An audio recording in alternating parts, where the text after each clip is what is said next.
हमने सुना है कि सास और बहू का रिश्ता बड़ा खराब होता है, लेकिन आज की कहानी उनके अच्छे रिश्ते के बारे में है। तो आप इस वीडियो को जरूर देखें और अगर आपको पसंद आए तो लाइक जरूर करें। सुबह के लगभग 10 बजे का समय था। मेरे बैंक में ज्यादा चहल पहल नहीं थी। बैंक के मेरे कैबिन से पूरा का पूरा बैंक मुझे साफ दिखाई देता है। मेरी नजर 45 साल की महिला पर गई। दिखने में सीधी साधी और पहनावे से मिडिल क्लास फैमिली की लग रही थी। जिस तरीके से वो ऑफिस के कर्मचारियों से बात कर रही थी, उसके स्वभाव से एक सादगी साफ झलक रही थी। थोड़ी देर बाद मैंने देखा तो वो बेचैन सी बेंच पर बैठी थी। शायद उसे किसी का इंतजार था। इतने में बैंक की एक एम्प्लॉय आई। उस महिला ने एम्प्लॉय से कुछ बात की और उसने अंदर आकर मुझसे पूछा, इनकी एफडी मैच्योर हो गई है, लगभग 25,000 की रकम है, लेकिन गुप्ता जी कह रहे हैं कि अभी कैश नहीं है। 11 बजे कैशियर के आने पर ही पेमेंट हो सकता है। सर, मैंने पार्टी को बताया था कि मैं उनका पेमेंट जल्दी ही करवा दूंगी। क्या कहीं से कैश का बंदोबस्त नहीं हो सकता है? हालांकि इतनी रकम तो बैंक में रहती ही है, लेकिन लगातार 5 दिन बैंक की छुट्टी होने की वजह से आज कैश नहीं था। मैंने गुप्ता जी को बुलाकर उनसे बात की, लेकिन उन्होंने कैश उपलब्ध न होने की बात दोबारा से दोहरा दी।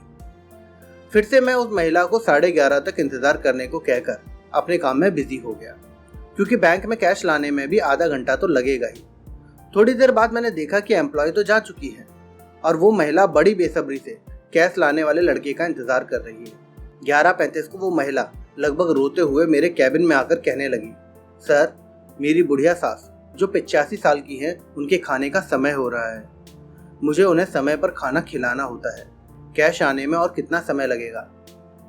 मैंने उनकी बेचैनी देखकर जवाब दिया, अब लड़का आता ही होगा।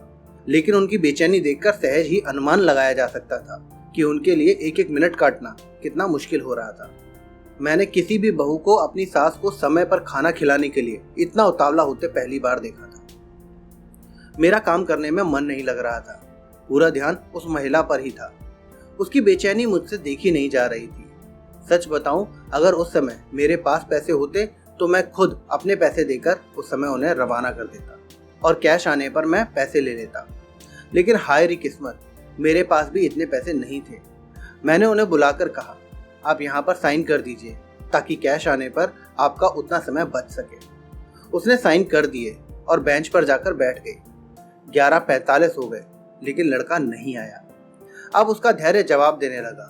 वो मेरे पास आकर कहने लगी, सर, मैं अब और इंतजार नहीं कर सकती। मेरा घर भी दूर है, खाना बनाने में भी समय लगेगा। मैं कल आकर कैश ले जाऊंगी। देखिए, आपने फॉर्म पर हस्ताक्षर कर दिए हैं, इसका मतलब है कि आपको कैश मिल गया है। कैश तो आपको अभी ही ले जाना होगा। ये सुनकर अब वो कुछ ज्यादा ही परेशान हो गई। 11:55 को वो मेरे पास फिर से आई। माफ कीजिएगा, मैं और इंतजार नहीं कर सकती हूँ। मैं जा रही हूँ। मुझे मेरी सास को समय पर खाना खिलाना है। उनकी दवाई का समय भी हो गया है, चाहे इसके लिए मेरा इतने रुपए का नुकसान ही क्यों ना हो जाए। और वो सचमुच में चली गई। मैं और मेरा पूरा स्टाफ भौचक्का होकर उसे जाता हुआ देख रहा था। मेरी मैनेजर की नौकरी में ये पहला केस था जिसमें ग्राहक को पैसे से ज्यादा अपनी सास को खाना खिलाने की पड़ी थी। एक मिडिल क्लास बहू जिसके लिए 25,000 रुपए मायने रखते हैं, पूरे 12 महीने थोड़े थोड़े पैसे जमा कर उसने ये राशि जुटाई थी। इतने आराम से पैसे छोड़कर कैसे जा सकती है? हम सभी को ये बात हजम नहीं हो रही थी। आजकल ही नहीं, पुराने समय से ही सास बहू का रिश्ता एक ऐसा रिश्ता कहलाता है जिसे जैसे ना चाहते हुए दोनों ही निभाती हैं। आए दिन हम सास बहू के अनबन के किस्से पढ़ते और सुनते रहते हैं। थोड़े दिन पहले ही मैंने न्यूज में एक वीडियो देखा था जिसमें एक बहू अपनी बीमार और बुजुर्ग सास को पति की गैर मौजूदगी में खूब मारती है। ऐसे में मुझे अपने कानों पर, अपनी आंखों पर विश्वास नहीं हो रहा था कि ऐसी भी कोई बहू हो सकती है जो सिर्फ सास को समय पर खाना खिलाने के लिए। मैं ये सब सोच ही रहा था कि उतने में वो महिला और कैश लाने वाला लड़का दोनों ने एक साथ प्रवेश किया। हुआ ये कि जैसे ही महिला बाहर गई, वैसे ही उसे लड़का आते हुए दिख गया। हमने जल्दी से उसे कैश देकर रवाना किया।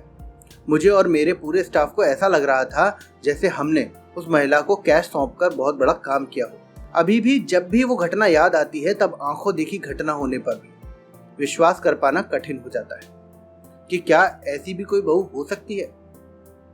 तो दोस्तों, इस कहानी से हमें यह पता चलता है कि सास और बहू का रिश्ता जैसा सब जगह दिखाया जाता है वैसा होता नहीं है। वैसे भी लोगों के बीच वैसे तो हमेशा एक दूसरे को लेकर न जाने कितनी नफरत रहती है। सास और बहू का रिश्ता हमेशा ही दिखाया भी ऐसा जाता है, चाहे टीवी में या मूवी में। लेकिन असली में बहुत सारी बहू और सास अच्छी भी होती है, जिनके बीच बहुत सारा प्यार भी होता है। मैं उम्मीद करता हूँ कि आपको हमारा आज का सुविचार पसंद आया होगा। तो आप अपनी राय हमें कमेंट बॉक्स में जरूर लिखें। वीडियो पसंद आई है तो वीडियो को लाइक करें, अपने दोस्तों के साथ शेयर करें। ऐसे ही और सुविचार सुनने के लिए आप हमारे चैनल सुविचार कहानियां को सब्सक्राइब जरूर कर लें। चलिए मिलते हैं आपसे अगले वीडियो में एक और नया सुविचार लेकर।